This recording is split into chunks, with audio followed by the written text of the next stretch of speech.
So notice that at the heart of this being bothered, at the heart of this being fearful, there is a me to whom this stuff is happening. No? There is a me to whom the fear is happening or the thoughts are plaguing me and molesting me. There's a me, there's an identity there that claims this.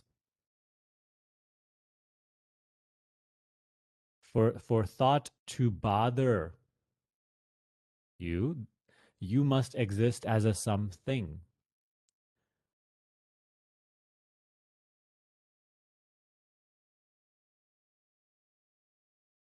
Think of it in this way. Can this space of this room be bothered by something that is inside the space of this room? Only something that is also an object within the space of the room can be bothered by something else that is also within the space of this room. But the actual space, which contains both objects, can that space be bothered by the objects in this room? Don't try to relate that to your uh, situation right now in regards to thoughts. Just first, at least conceptualize this, the space of this room. First of all, space is not really visible. You know, space is not an actual thing, as opposed to like this object, right? This is a thing within the space, but the space in which this exists isn't, you can't really see it.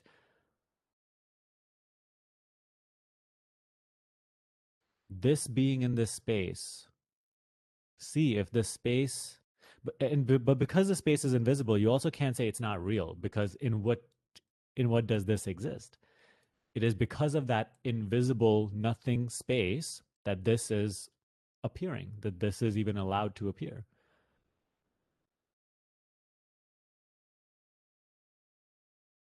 So, does the space of this room have any opinion about this being here or not being here? And the example that we always give also, if we put a pile of garbage in this room, does the space of this room get bothered by the smelly, stinky garbage, dirty garbage that's in this room?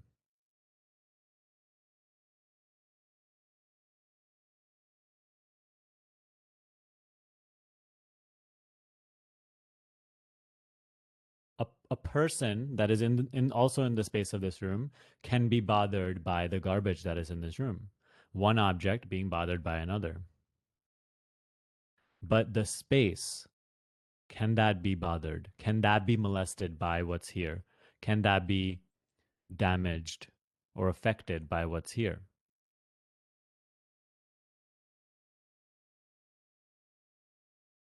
So here's the reason for that practice. Here's what inquiry is opening up to you, revealing to you, is that this sense of me, this sense of identity, is not really coming from any object that appears. Right now, the sense of identity is so strongly enmeshed with body, with thoughts, with feelings. But the sense of identity, that which is aware, I, is let's just say for the example purposes, a lot like the space of the room. It is nowhere, yet everywhere. It is not a thing, yet it is that which allows all things. So the main purpose, or you could say one of the main purposes of the just the simple pointer that I gave to you earlier, whereas keep under your attention just the sense of identity, the sense of I. You say, I am being molested by thoughts. Okay, forget about the thoughts and what they're bothering you with. Just keep under your attention the I, the sense of I, which is appearing to be bothered. Forget about what is bothering it or forget about the bothering itself, just the sense of me.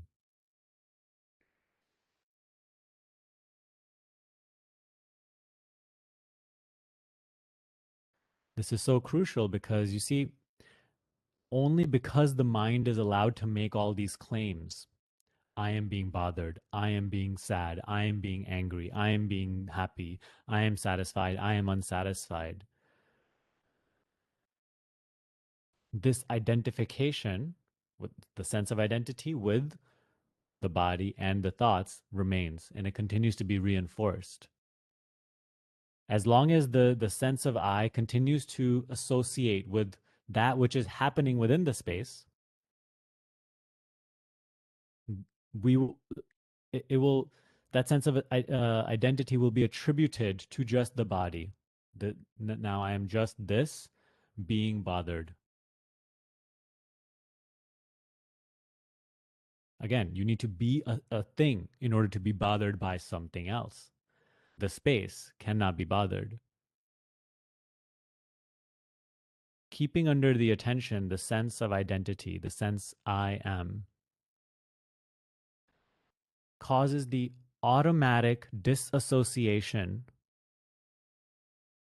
disentanglement of the self, the sense of me, from all objects, thoughts, emotions, things, everything.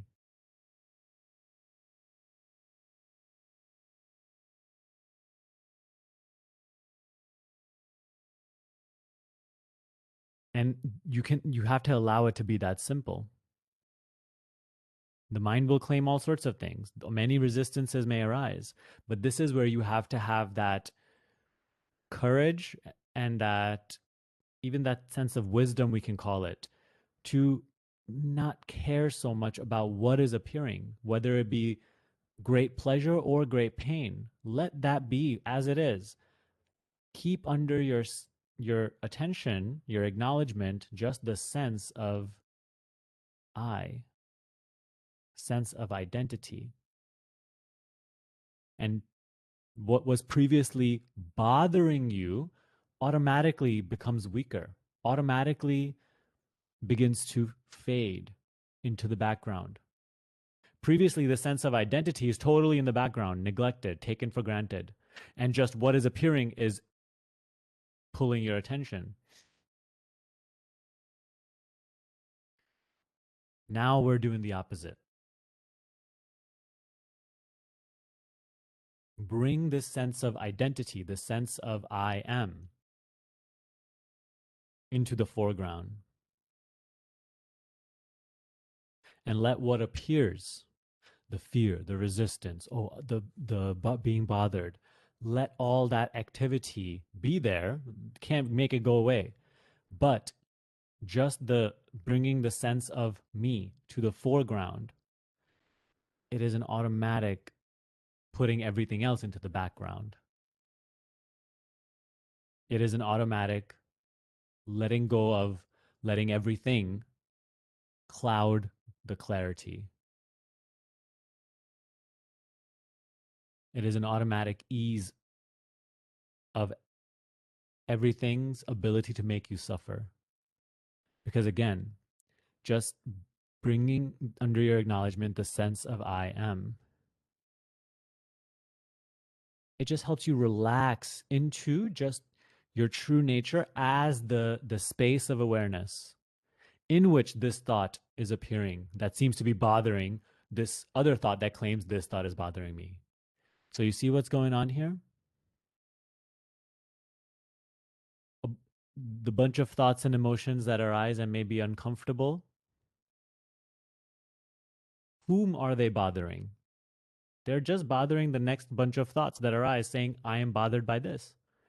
And because there's great identification with this, there's great identification with this. Are you bothered? No. By nature, you cannot be bothered. You appear to be bothered. You seem to be bothered because right now there's identification with that which appears, this thought, this sensation, this emotion, claiming all these sorts of ideas. I am this, I am that, I am bothered, I am happy.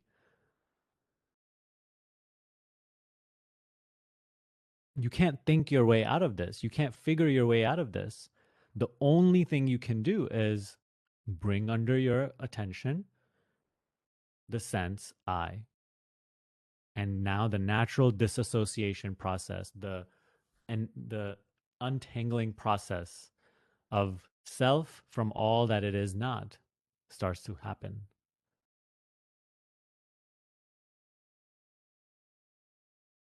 We have to allow it to be this simple. And you see, so this goes perfectly in with what I also wanted to discuss today, which was the YouTube video that I uploaded today. And one of the pointers that I gave in that was something that we also discuss on these calls fairly often about not being so interested in what appears. Right now, an emotion arises, or a fear arises, or a thought says something, and there's just great interest. There's great like care for what it says. Just for this moment, or for the moment that you are practicing, can you just not care for what arises? And you just not care for what happens to this, to this person, to the world.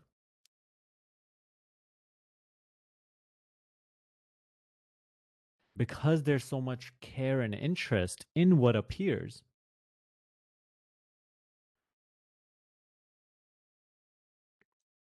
the attention is immersed. It's you know w- with your attention being hooked and being so interested in caring about what happens, now we are trying to become peaceful and disengage the attention. Meanwhile, the we care too much about what appears. It's like that's why we feel the battle. Think of it this way. Like if you're playing a video game and the character inside the video game wants to be free, would would one of the first steps for that character to be sort of free of his or her situation is to recognize the unreality of all that it is experiencing, because all of it is just part of a dream world, a game world. It's not real. But if the character that, the game character is too involved in his or her story, cares about every little thing that happens as like the ultimate truth, gives it a lot of significance, that character stays enmeshed within the story.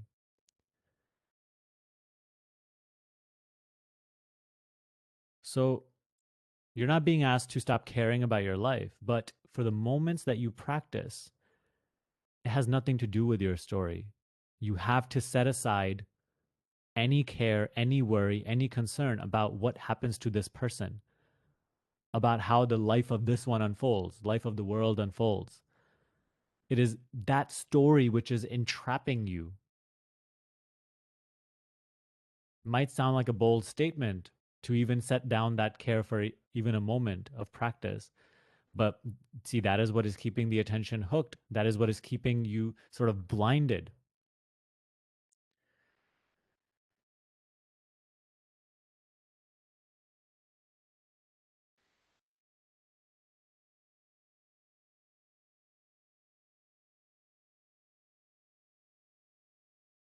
And it is only one who is actually detached from what happens. Only that one can be truly caring.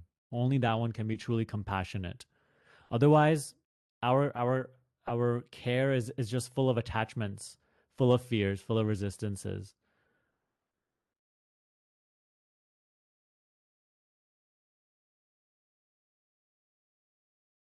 And we become blinded by all those things, entangled further within the story.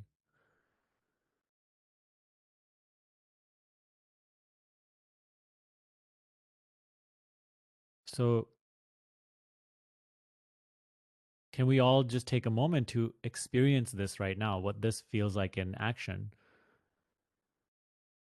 Here and now, some thought is already appearing. You're either judging my words, you're either objecting to it, or you're agreeing to it. It does not matter either side. Can you look at whatever thought is appearing and not buy into it, and not believe in it, and not care about it? not be interested in it, not follow it, not pursue what it's pulling you into. Even if the thought says, oh, but how do I do this? Can you even look at that and not care? Just let it go.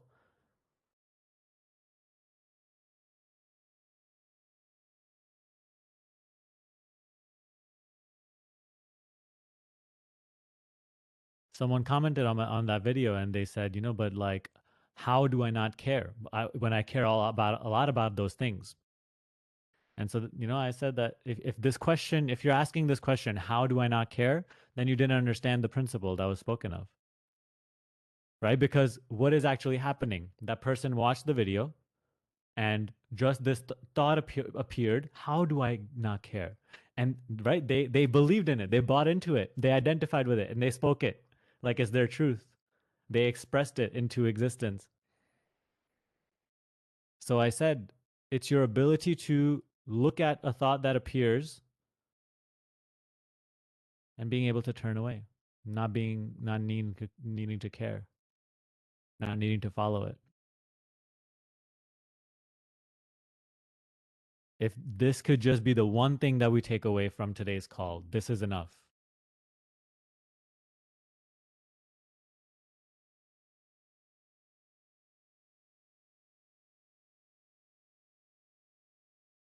At least for the moments that you practice. Don't do it all day, that's fine. At least for the moments that you practice, that you sit down and you're meditating, or when you're at least when you're on these calls, because when you're here, the rest of your life doesn't matter. When you're here, your story's on pause, your family's on pause, your work is on pause, and let it be that way. Don't bring all those things here. So at least when you're here, just let all that stuff go. And here and now, care not for what the mind says. There's a difference between just listening and then interpreting what you're listening and judging what you're listening. So see that naturally when you listen, some thoughts arise, judging what is being said, judging what is being seen, trying to see what can be gotten out of it, figuring out what is happening. All this is the mental activity. All that is being asked is, can you see that? Because you are already aware of it. So just can you acknowledge that and not care at all about understanding, not care at all about following it, about what it says.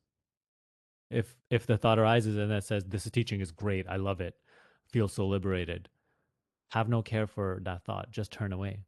Abide in the knowing principle. Abide as the knowing principle. Abide as just the sense I. Don't take a step further out. If a thought arises, I don't really understand this, how to even do this, care not for it. Just turn away. Just a subtle play of attention. Have no interest in needing to know then how to figure it out.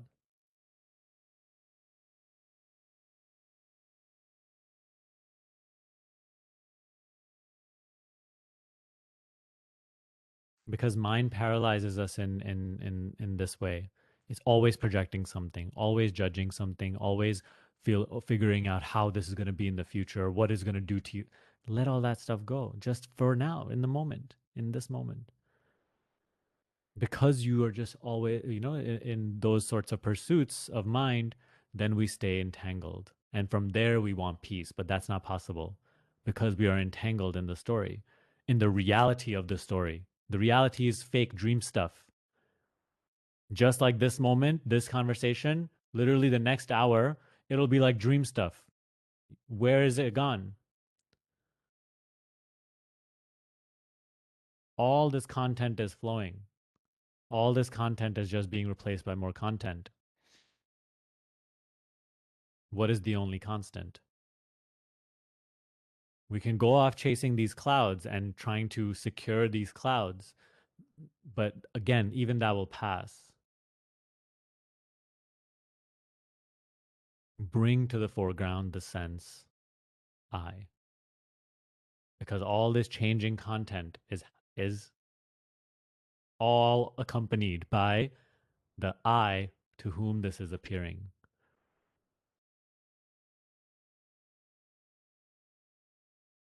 And so those are the two main points, I would say, the main main pointers that we're discussing today, right? Bring to the foreground just the sense I. Right now, the mind is claiming this I to be too many things. I am this, I am that, I am feeling this, I am feeling no.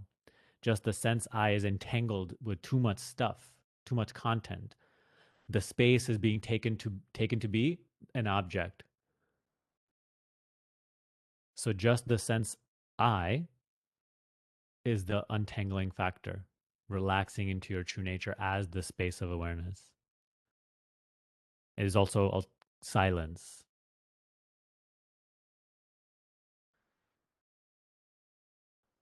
And second, in order to really practice that pointer, you need to no longer be so immersed in the content. Who cares if there's a fear? Who cares if there's a concern? Learn to look at it and just turn away. There's nothing to do about it. There's nothing to figure out. At least for the moments that you practice. You know, because you may be saying like, oh, but how do I do this all day? Or my life's gonna fall apart.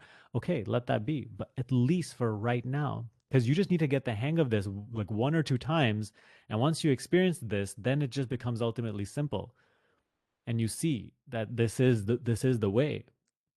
You know, that's why we must experience this. So as you go through this call, I know certain judgments are arising for you. Just see that and experience what it feels like to not follow those things, to just the moment you stop, you acknowledge and you have no care for it in this moment, it drops. Another one may arise, that's fine. I don't know the nature of your mind. It may be very turbulent. And the moment it arises, just turn away again.